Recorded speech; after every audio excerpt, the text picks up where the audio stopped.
These crazy longboards open up a whole new world of fun with surf skating, but they also can be a little bit challenging to learn when all you're used to is the shortboards. So in this video, I'm going to give you my top tips for learning how to ride these crazy longboard surf skates.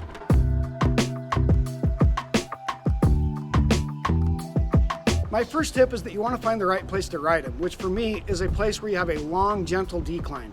Because if you're asking me, just pumping these things on flat ground is really not that much fun. And to be honest, that's not fun for me on a shortboard either. So whether I'm on a shortboard or a longboard, I'm always looking for terrain that gives me a long, gentle decline where I can get that ride that lasts for a long time without having to push my foot on the ground. And so that's why I love my college campus, because it's built on a hill, and so it's just one smooth, continuous flow from top to bottom.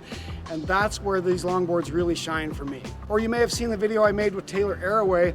That was in the streets of Santa Monica, California, and we went to the back streets and found all these places that had these long, gentle declines, and those are just so much fun to ride on these longboards.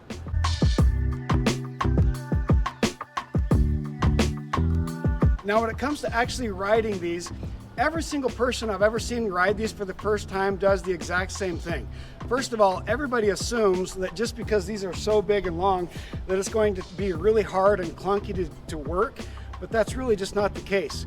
And so under that assumption, what I see everybody do is they jump on this and they get on the front of it with wide stance, and then what they're trying to do is move their front foot weighted, and they're really just trying to use that front foot to move that truck side to side like this. So this is what I see most people doing when they first get on these, like this. Wide stance, and then like this. And not only is that not very stylish, it's also completely unnecessary. So let me show you a better way to do it. So what you actually want to do is really just treat this like a surfboard. Now, I know that's a stupid thing for me to say as a non-surfer, but I know enough about surfing to know that you usually just are more on the back of your surfboard, and that front is coming up. And I know that on longboards, yes, you're stepping out onto that front, but where you're starting is towards the back, and then you're just doing maneuvers to move up and then come more back. So here's how you want to do it. You want to step towards the rear. If I'm just pumping, I'm more like towards this side of the deck. You know, I'm back here. So what I'm going to do is, instead of getting front with a wide stance, I'm going to step on the rear and just get a push off with my foot. And then the key is you want to get on rail. That just means going, these are your rails. Now the sides of your decks are your rails. So as I understand it, again, I'm not a surfer, but as surfers have told me, when you're surfing, you're always on rail. That means you're never flat in the water. It means you're always to pump. You're always moving like this, side to side. Same principle here. So when I get on rail, that's automatically going to create forward momentum for me. And then the second thing is once I'm on rail, I've got to get that front nose to swing side to side. And I'm going to do that with my upper body by swinging like this. So I'm going to use my ankles to push on rail as my upper body is swinging side to side, like this. Push off, I'm back here, and now I just get on rail, and I can swing like this. And as you can see, it's no fun to just sit and pump on flat ground. That's just leading into maneuvers, right? So the idea is you push off, get on rail, pumping, and now you're into maneuvers. All right, like that.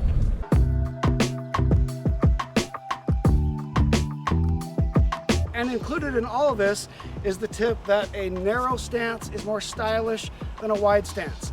Now, I am certainly not the style police. My philosophy has always been and always will be, if you have a smile on your face, you're doing it right. But surfers will tell you that it's more stylish, and it's true, it is. You know, just being like this on a wide stance just doesn't look that great. When you see really good cross-steppers like Taylor Arroway, you see that he always has a narrow stance when he's stepping on these.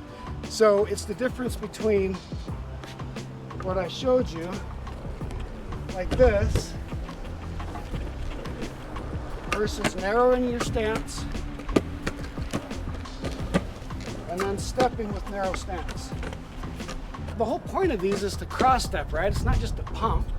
What you're really trying to do is cross step in flow. So this just doesn't look, you can't even cross step this way, like you're off balance doing it that way. So you got to be narrow stance all the time.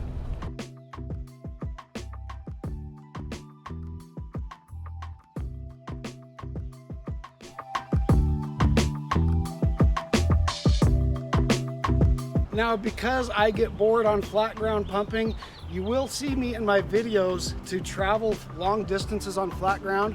I'll get up on the nose and just do kind of a LDP or long distance pumping wiggle like this. And this is not for style or anything other, for me just to get from point A to point B when I'm just bored and I don't want to push off with my foot. So this is how I'll often travel flat ground on these longboards.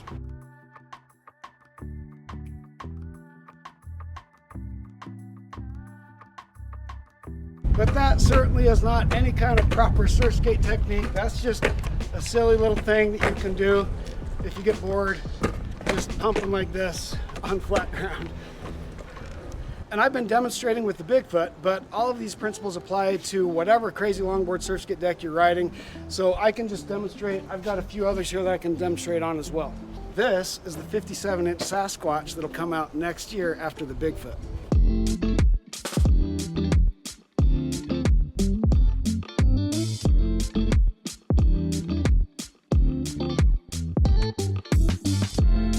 If I want to get kind of a bouncy pump, you want to get centered, just slightly behind center, and you want to just do a regular surf skate pump where you're really swinging your upper body, but you're also bouncing up and down like this.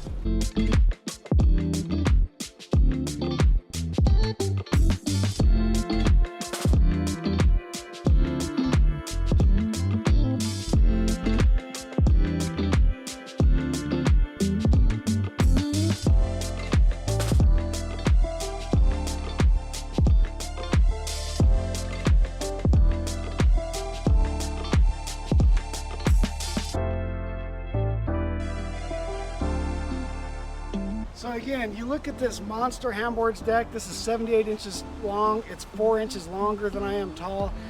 And your assumption is it's going to be crazy hard and clunky to ride. And so people will stand up on it like this, wide stance, try to wiggle it. That's not what you do. Just got to get on rail. Like this. See? Just on rail. And that front is swinging side to side. And there's my propulsion right there.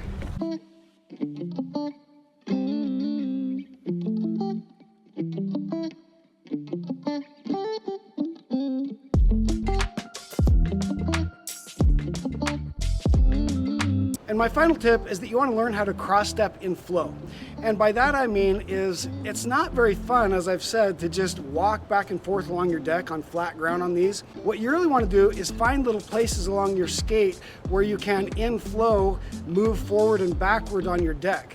And I'm obviously not the best person to demonstrate this, so I'll give you just a few clips of me doing it at my level, but then I'm going to show you some clips of Taylor Arroway showing how it really should be done.